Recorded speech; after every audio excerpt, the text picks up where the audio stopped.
Yo, what's going on YouTube? It's DLloyd. So today is the day that players have to either opt in or opt out of their options before 6 p.m. Eastern Standard Time or 3 p.m. Pacific Standard Time. We heard that D'Angelo Russell will be opting in to his player option at $18.7 million. And this was probably the most important decision that the Lakers had, besides LeBron James, of course, going into the offseason, because this was going to dictate what moves the Lakers could make, because it looked like early on in the season, D'Angelo Russell was going to opt out of this deal, become an unrestricted free agent, and the Lakers are pretty much going to be left with nothing, right? Because they're unable to sign anybody else at that price point, of course, because they're already over the cap. So him leaving without you being able to trade him was going to be tough. If he opted into the deal, depending on where they fell, as a first apron team, we knew they weren't going to be a second apron team at this point. They probably weren't going to be able to sign and trade him neither, because they are unable to bring back more money than sending out as a first apron team. So it was going to be a sticky situation, but we got the news. He will be opting into the deal. He's looking forward to playing with JJ Redick. We will see how that goes. So now they're a first apron team. They're well over that $168 million mark. Second apron team, first apron team. Now, what are they going to do with LeBron James? Well, LeBron James is opting out of his deal, which is fully expected. So he is technically an unrestricted free agent, but all signs point to him coming back to LA. Now, what type of deal is he going to look for? Now, originally, I was believing he was going to opt out and sign a 3-year max deal with the Lakers. That was going to lock him up, and he'll probably get a no trade clause in there, and he will finish his career with the Lakers. However, we are hearing reports that LeBron James could be looking to take a pay cut if it will help the Lakers get a full mid-level exception. Now, where things get interesting is if D'Angelo Russell would have opted out of the deal, he would have still been able to take a pay cut for the mid-level exception. But of course, now that they have to pay D'Angelo Russell, he has to take a pretty significant pay cut. So looking at it now, LeBron James, who was eligible for a max, turned down a $51 million player option.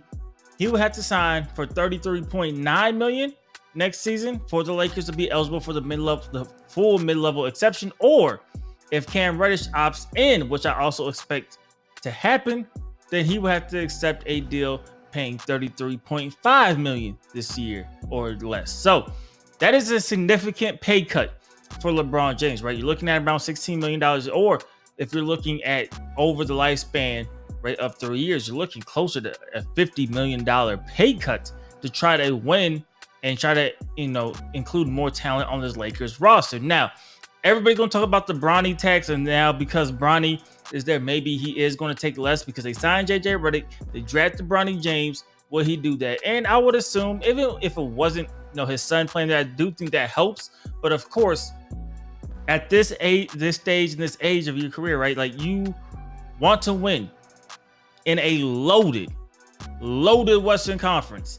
You are probably going to need to take some type of pay cut, right, in order to help facilitate winning. You need a better roster. Now, I still expect the Lakers to try to trade D'Angelo Russell. The options, even in the trade market, are a little slim at this point. DeJounte Murray was a big name, a big high commodity. He is now going to New Orleans with the Pelicans, who made a fantastic trade getting him in. So now you have to get creative, or you will bring D'Angelo Russell back and maybe see if you can ship him out trade deadline, or just rock with him for the rest of the year, depending on how things are going. But you heard reports that, Lakers front office are feeling like they hit the cap, the ceiling of potential when it comes to Reeves and D'Lo in that same backcourt, and they would rather have Austin Reeves, who was younger and a better defender and cheaper right now when it comes to that team-friendly deal, than pay out D'Angelo Russell, who will become an unrestricted free agent next summer. So it's going to be interesting to see if LeBron James takes a massive pay cut. What we expect to happen is he's going to take his time. He's now an unrestricted free agent, so there is no rush. He's going to take this time, and he will see, right? Because he's a free agent, technically Lakers go back underneath that first apron. If they are able to bring in talent, if they can get some type of player that can make a meaningful change, or get players, because you can split up that full mid-level exception, get players or a player that can make a meaningful difference, I would expect LeBron James to take a pay cut. However, if they're unable to get a player that LeBron James thinks will help the team, then I don't expect him to take a pay cut, at least to that extent. Maybe he still does take one. It may not be to that extent at that point. So the next few days for the Lakers are going to be very, very important. Who they're able to convince and try to bring in going to be very, very important.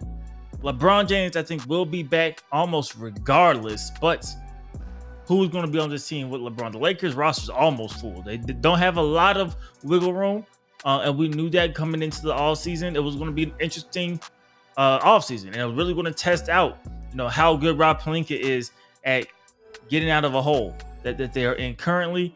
And we'll see. We'll see what ultimately ends up happening. I'm still a big believer in Dalton Connect falling to them at 17. Bronny James, really, at the end of the day, even though I don't think he's an NBA player right now, when you look at historically the 55th overall draft pick, right? If he's just in the NBA in a year or two, that's a massive hit for drafting a player at that spot. So if he turns into somebody that can contribute, cool. What's going to happen with Hushafino? Will he be traded? Will he take a step up? All of these things are going to be very important for the Lakers' development. But LeBron James, reportedly right now, willing to take a pay cut if it can help the Lakers. And I think that will all come down to who they will be able to sign. LeBron James will be in constant communication.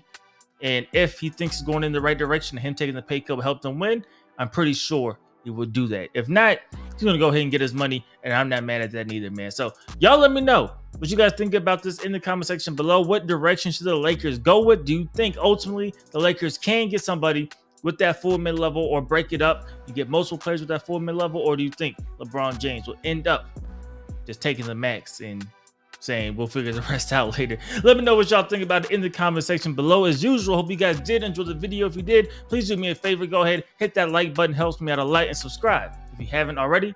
It's DLloyd. I'm going to see y'all next time. Peace.